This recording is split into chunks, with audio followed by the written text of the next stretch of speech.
Hey guys, so I'm currently making a video basically how to start collecting Lumineth in general, and whilst doing that I kind of thought it'd be a decent idea to make a video covering the Christmas releases, the big Christmas box this year. So the big Christmas box for Lumineth, is it worth it? I mean, yes it is, but I think it's only if you're particularly looking for a Vanari force, because with Vanari we're looking for those pike blocks to secure our home objectives. We're looking for the Dawn Riders to scoot off and clear chaff. We're looking for Sentinel support to kind of pick off bits and pieces.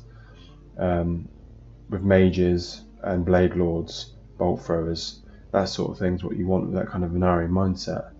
So is the box set itself worth it? I think so. But again, only if you're looking for the Vanari path itself, as all the units there would be taken in the Vanari force. The only real miss in my eyes would be the banner blade, as it pretty much doesn't really add anything to the force that most other characters would. But I'll go over each unit in detail about the strengths and the weaknesses in my eyes about it anyways. So what do we get in the box? So we get 10 Wardens, 5 Blade Lords, 5 Dawn Riders, a Lord Regent and a Banner Blade, and also a Bolt Thrower.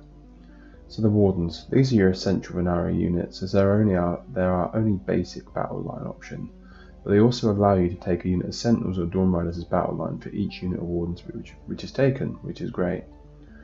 Wardens are bolstered by a Shining Company rule, which makes hitting them harder for both shooting and combat attacks, which makes them a great battle line choice, as they're decently tanky and can pack a good punch with buffs to both offense and defense with spells and Ethercourse reserve for mortal wounds on 5s, or +1 to hit or save respectively. These are a must in any Vanari list, obviously, as they're your main battle line, so definitely a great choice, and you'll want to pick up a few more boxes of these guys in the future. So the Dawn Riders, these are our fast moving chaff clearers that are melee combat cavalry. These were much more viable in second due to the fact that the game actually encouraged people to play hordes of 1 wound models, unlike third. That doesn't mean they're useless for us. They've been useful for me as a fast moving flank row in the past, using their spellcast to drop lambent light on that thing that needs to meet a swift and prickly end at the hands of our sentinels. But keeping this unit out of danger until you find its perfect target for the melee is key, as they really need to find the right target to be truly effective. I think the 5 of these guys for a Vanari roster is more than enough, unless you have other ideas. I've got 10 of these models personally, but only 5 have been painted, and I've never taken 10 in a list, as I can't really justify the expenditure of points on them in an already expensive army, in both points and cash for that matter. On a hobby side note, these guys are absolutely hellish. There was a load of gaps put in the horses between the barding. There's mould lines absolutely all over these things, and the sub-assemblies needed to repaint them can be quite a pain in the backside. So I'm quite happy at this point that 5's enough. The Blade Lords, these are a bodyguard unit, and what they really do is provide additional wounds to your scenario units, so like your Cathalar and your Law Seeker. You've also got the Caligrave, but it's really not worth adding in my eyes. So on top of that, they look really cool, but their combat prowess is limited, and once again, due to the lack of hordes, their alternate combat profile is less likely to see much use. Sadly, these guys aren't the new sword masters of old, with their combat output, but they do have a place, as keeping your Cathalar or Law Seeker alive for that extra turn or two can be critical in some games.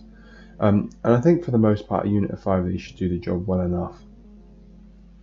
So the Lord Regent, finally we've got ourselves a standalone combat character who really looks the part, and he's got to be one of the best models in the range for me personally. He adds a great spell with a greater power of Heesh, buffing the mortal wound capabilities of 2 units instead of just the 1 with this cast, and can be sent up the field with your Dawn Riders to add a little bit of combat punch if given an artifact or maybe utilising the Flaming Sword spell. He's not an auto-include, but he does good work if you put some actual thought into how you want to use him and how he can be used to buff your forces. Star Shard Ballista, often overshadowed by our Sentinels, and it didn't really deserve the points increase from 2nd to 3rd in my opinion, as it's only gone and made Sentinels again still the desirable choice. It's not a bad tool. It's got decent range on the bolts and can do good spike damage if you're lucky and take out some support characters or small annoying units, i.e. tree revs in a single round of shooting. Failing that, chip damage isn't bad with them if you combine that with sentinels, and you can lay out some good range damage down on the foes quite early on with a 30-inch range. I would say that the best thing about this unit has to be the blinding bolts that can give a unit hit by this a -1 to hit. Combine this with a character nearby and the ballista becomes super accurate with its flappy bird that basically allows people to see things better. Lumineth and birds is a really strange one, but they're a really useful part of the army. Okay, so now the banner blade. This chap certainly looks the part, however that's about it. Its combat attacks are basically a ticky box, and its banner isn't much better. The addition of 3 bravery would actually be quite useful in the roster if we didn't have the Kafala and the ability to just ignore bravery on a CP, as we are actually a fairly low bravery army for a Grand Alliance order, especially when we burn out Ether Quartz, but this guy's basically given to you for free through the discount of the box, and that's not a bad thing to have in your pocket in case the bravery mechanics actually start to become a thing that matters in Age of Sigmar in the future. Also, I suppose if you add in the offensive part of the banner, it could be useful in the pinch, but I really do think it's situational at best. So what kind of savings do we expect to see from this Battleforce? Well, if you buy the kits direct from GW, you're paying £165, so that's a saving of 35 quid, which only gets better if you nab a box from a third-party retailer. Overall, this is a good start to a Vanari force, giving you a good 815 points out of the box. If you stick another unit of Wardens in there as well with a Shrine Luminor, and set the banner on top of that, it'll give you actually a fairly decent 1k list to start with Lumineth. But again, that only really matters if you're looking to play Vanari.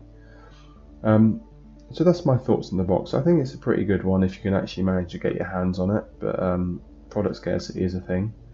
But yeah, I'll hopefully have the actual video covering the temples, etc., and go into basically how to start collecting, in a very rough fashion, how to start collecting Lumineth Realm Lords in a future video, but I just thought I would cover this now as it's a little bit relevant to the time. Anyways guys, thanks for sticking around if you made it this far. Cheers!